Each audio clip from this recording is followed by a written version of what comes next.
Bom dia, seja bem-vindo a mais um programa do Saúde em Foco. E essa semana a gente está falando sobre segurança do paciente. Eu sou o enfermeiro José André, estou acompanhado com duas profissionais da enfermagem também, a enfermeira Dani e a enfermeira Cláudia. Sejam bem-vindos ao programa desta semana. E hoje a gente vai falar um pouquinho mais sobre segurança do paciente. Lembra que a gente falou lá no começo sobre a segurança do paciente, o que ela é e a importância dela? E a gente também comentou com relação às 6 metas internacionais sobre a segurança do paciente. A gente já falou sobre o processo de identificação, sobre o processo de comunicação, já falamos sobre todo o processo que envolve uma prescrição de medicamentos. E hoje a gente vai falar um pouquinho aí sobre cirurgia. É você que está se identificando, que está percebendo que necessita saber um pouco mais, porque já está com cirurgia agendada. Fica aqui conosco e a gente vai falar um pouquinho sobre cirurgia. Quarta meta para a segurança do paciente, cirurgia segura. Basicamente, resumidamente, é operar o que é para ser operado.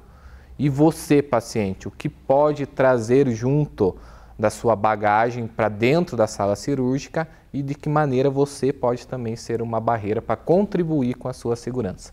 Então, basicamente, a cirurgia segura são momentos dentro de uma instituição. Esse momento não é somente no ambiente cirúrgico, ou seja, na sala de cirurgia. Isso envolve todas as outras estruturas correspondentes, aonde você vai passar por vários processos antes de uma cirurgia propriamente dita, salvo questões de cirurgias de emergência e tudo mais.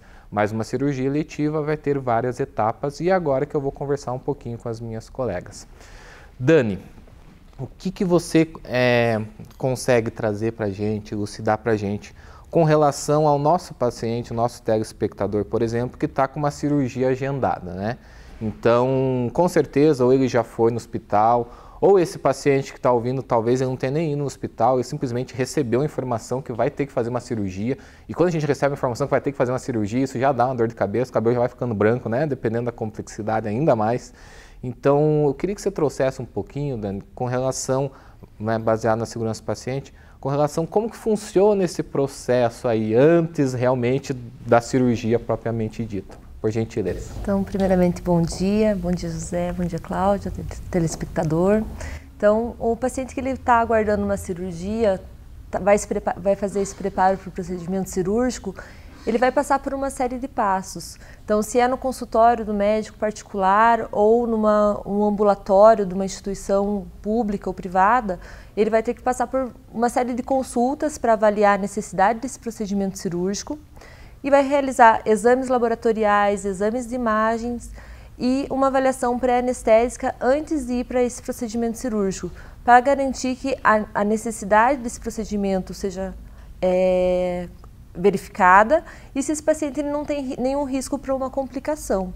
Então é importante a importância dessa avaliação pré-anestésica para evitar complicações no momento cirúrgico. E isso pode demorar algum tempo até que o paciente chegue a esse procedimento cirúrgico. Quando o paciente dá entrada numa instituição de saúde para internar para o procedimento cirúrgico, é importante que ele já chegue à instituição de saúde, que, como a gente já falou lá sobre a identificação do paciente, ele leve o documento, leve seus exames laboratoriais, exames de imagem, para que possam ser avaliados também no momento prévio da cirurgia. Durante todo o internamento, ele vai ter uma série de preparos antes de ir para o procedimento cirúrgico. Então, esse paciente ele vai ter que fazer um banho com uma solução antisséptica antes do procedimento cirúrgico, tem que fazer higiene oral.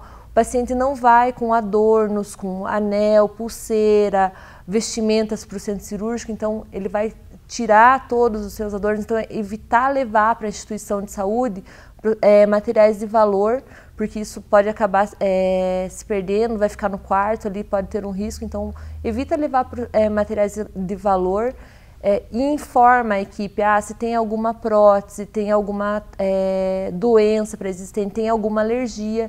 São cuidados que o paciente pode estar repassando para a equipe antes de um procedimento cirúrgico, para evitar que ele tenha um incidente ou um risco aí no procedimento. Então, quando a gente fala nesse antes da cirurgia, a gente já percebeu que é um antes bem antes, né? Não é um antes, estou no hospital praticamente, é um antes que necessita ter consulta minimamente com alguns profissionais que estarão lá no momento.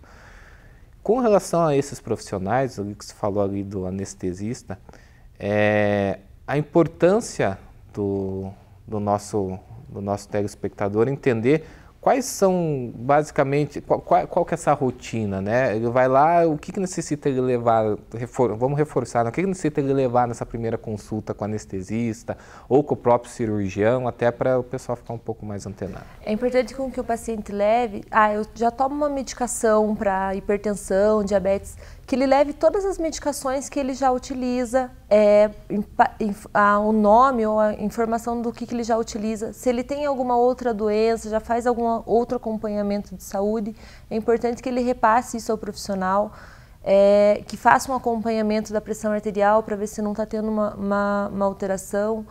E essas informações são importantes. No consultório médico ou propriamente no ambulatório, antes do procedimento, o médico também é importante que seja repassado um termo de consentimento pré-operatório, repassando ao paciente os riscos que ele vai correr nesse procedimento cirúrgico.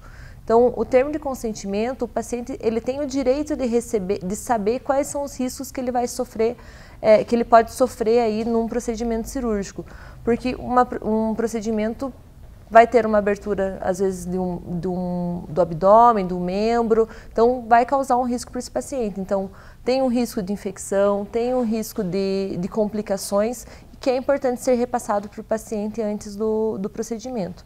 E antes de se fazer, é importante que o paciente repasse isso ao médico, seus riscos. Então, medicação que ele já toma, se ele é alérgico a algum medicamento, é alérgico a algum alimento também, se fez tatuagem, tudo isso pode ter alguma outra doença, é importante ele estar repassando para a equipe médica para evitar complicações.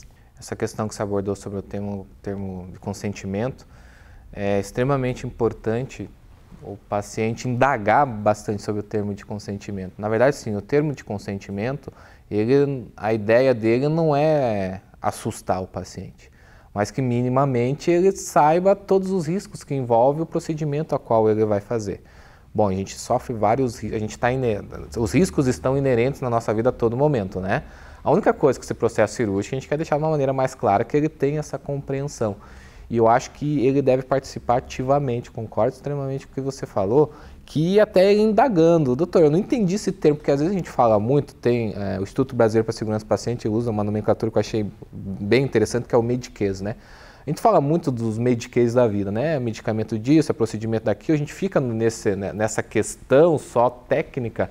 E se você não entendeu minimamente, se eu falei que a frequência cardíaca não pode estar alterada em X%, se você não entendeu isso, pergunta novamente. É o momento que você tem para esclarecimento de dúvidas, né? Eu queria complementar aqui, José, pegando um gancho aqui do que a Dani está falando, é extremamente importante. E agora também eu quero falar para quem está em casa. Eu acredito que todo mundo, quando vai passar por um processo cirúrgico, e esse processo cirúrgico são cirurgias programadas, né? Ou seja, eu sei que eu vou fazer uma cirurgia. Existem aquelas que eu preciso me internar um dia antes e tem aquelas que eu posso ir no dia, né? E todo mundo que passa por esse processo, acho que um dos pontos principais é medo e eu vou me preparar para isso. Então, a gente parte assim, desde aquelas mulheres que vão pintar as unhas, para fazer uma cesariana é uma cirurgia, né? A gente tem que colocar isso. E aí, o simples fato de você estar com esmalte nas unhas, eu vou colocar o oxímetro, né? Para ver quanto de oxigênio, a saturação que está passando. Quando eu tenho um esmalte, isso acaba muitas vezes atrapalhando. Então, não adianta a pessoa passar esmalte nas unhas para fazer uma cirurgia. Ele vai mais atrapalhar do que auxiliar em alguns processos.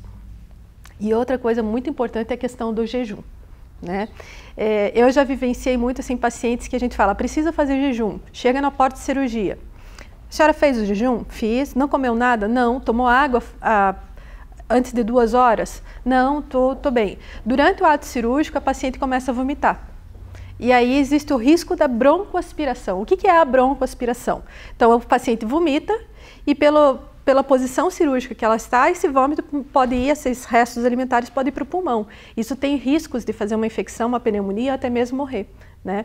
Então, eu lembro de uma paciente que a gente perguntou, aí depois houve esse momento que ela vomitou durante a cirurgia, conseguimos restaurar a paciente e depois da cirurgia a gente perguntou, nós perguntamos se a senhora tinha comido alguma coisa, a senhora falou que nada. Durante a cirurgia a senhora vomitou, porque ela estava anestesiada e ela não percebeu isso. Daí ela falou, mas foi aniversário do meu netinho e eu só comi um pastel. Então não é comer apenas um pastel ou tomar apenas um copo de refrigerante meia hora antes de ir para a cirurgia. O jejum é jejum de nada. Porque isso também existem riscos que trazem para o paciente durante um ato cirúrgico, isso pode ser extremamente complicado, né? Então, seja o mais honesto possível. Tomei tal medicação, uso drogas, porque tem alguns pacientes que utilizam drogas ilícitas. Isso influencia muito no processo do médico anestesista, né?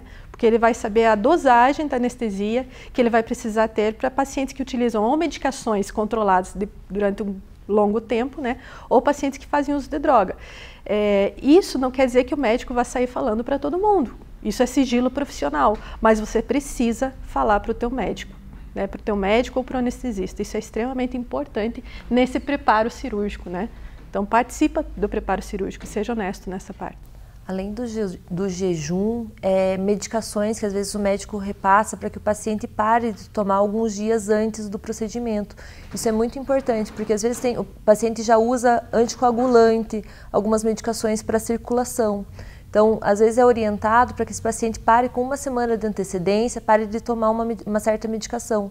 Se o paciente continua tomando isso, existe um risco no procedimento cirúrgico dele ter um aumento do sangramento. Então, é importante seguir as orientações pré-operatórias de jejum, de redução da medicação, ou tomar uma medicação específica para a prevenção do procedimento cirúrgico. Então, seguir essas orientações pré-operatórias na semana anterior à cirurgia.